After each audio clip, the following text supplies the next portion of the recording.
A day in my life as a content creator na hindi updated dito sa Facebook kasi busy sa trabaho.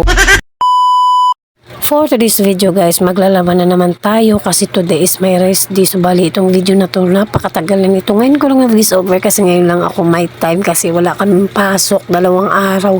Inventory daw. So ayan na oh. Kita nyo yan, magtatanggal na muna ako ng ating mga winashing dyan guys.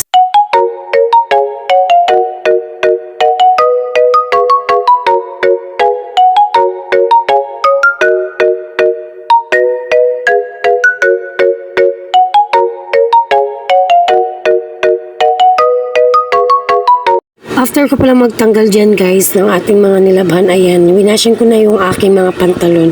So pinahinaan ko lang talaga yan guys kasi ayaw kong yung mga pantalon ko mababanat to, diba? Hina lang yung niya, ikot niya. Tapos habang tapos na ako mag-ikot doon, ayan, magbabanlaw na rin ako guys. Sobrang dami kong banlawin. Okay, ito yan. Tapos yung washing ko, meron akong nilagay doon, mga basahan na lang. Tapos ayan, tara samahan nyo muna akong banlaw nitong sandamakmak na banlawin for today's video.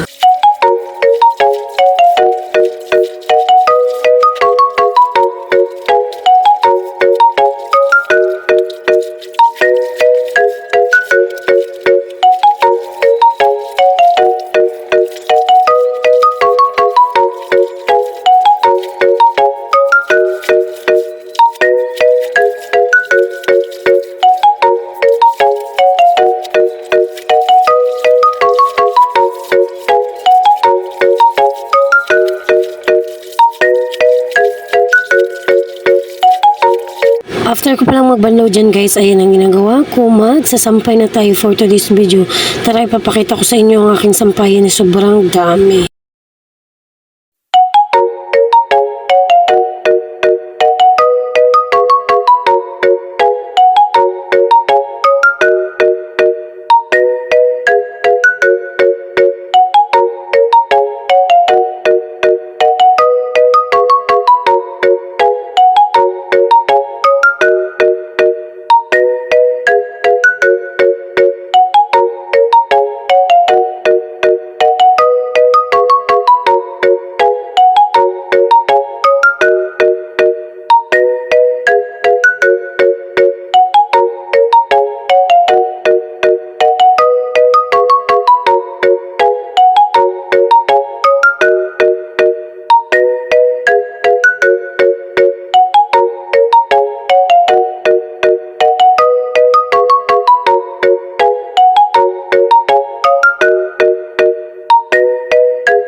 So after ko magbanlaw guys, ayan na, i-flex ko na sa inyo ang aking mga nilaban. O diba, medyo madami-dami din yan.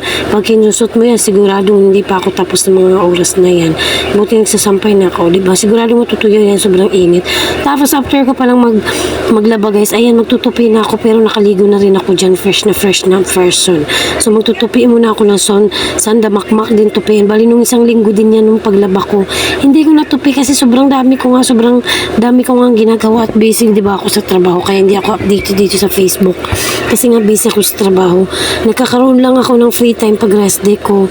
Minsan pa nga wala pa nga talaga kasi gawa ng may baby ako gusto magpakarga. Pag nandito naman ako gusto magpakarga maghapon ayaw niya man magpalapag. Nagpapabebe siya pag nandito ako kaya ngayon lang talaga makakatupi o diba. Medyo madami-dami din yung tupian ko guys kung alam nyo lang. Sa mga gusto pa lang tumulong sa akin dyan ay siya dalit na dito sa bahay. Tulungan nyo ako magtupi. Ang dami-dami niyan. O, diba? Inisa-isa ko yan talaga. Dami-daming mga labahin niya. Nagkandalo-halo na yung mga tupiin ko na yan. Diyos ko, kung alam nyo lang. Alam nyo nakaraan, guys. Meron din akong tupiin, pero ngayon ko lang natupi. Kumbaga, inano ko na lang din yan. Sinama ko naman. Kasi wala akong time. Kung alam nyo lang, sobrang busy ang Mami Grace nyo. Tapos, after ko magtupian guys, ayan, inarrange ko na siya dyan sa aming mahiwagang cabinet. Charot lang. Hindi siya cabinet guys, ginawa lang yan ng aking asawa para meron kami lalagyan ng damit. Kasi iisa lang yung Durabox namin, hindi naman kasya yung mga damit namin. So, dyan na lang namin nilagay sa babaw. Maganda din naman yun guys, at least pagkuha ko ng mga damit ko. Saglit na lang, nakikita ko pang mga damit ko, o diba? Kami lang meron dito, alam kong wala kayo dyan. Charot! So, maiinggit kayo dyan sa aking lagayan. Napakaganda yan guys. Punong-puno ng damit. Akala mo ukay-ukay. Oo nga, maganda yan guys. Para siyang ukay-ukay. Tingnan kasi napakadami yan. Kung alam nyo lang. Tapos after ko magtupi guys, ayan, nalungkot ako kasi di ba kakasampay ko lang tapos biglang umulan. Tapos iniwan ko na lang muna yung aking kumot doon kasi siyempre naulan naman. Alam niyo na may papasok ko yan, di tulo-tulo yan dito sa bahay namin. Mindset ba? So yun lang for today's video guys. Thank you so much for watching. Bye-bye.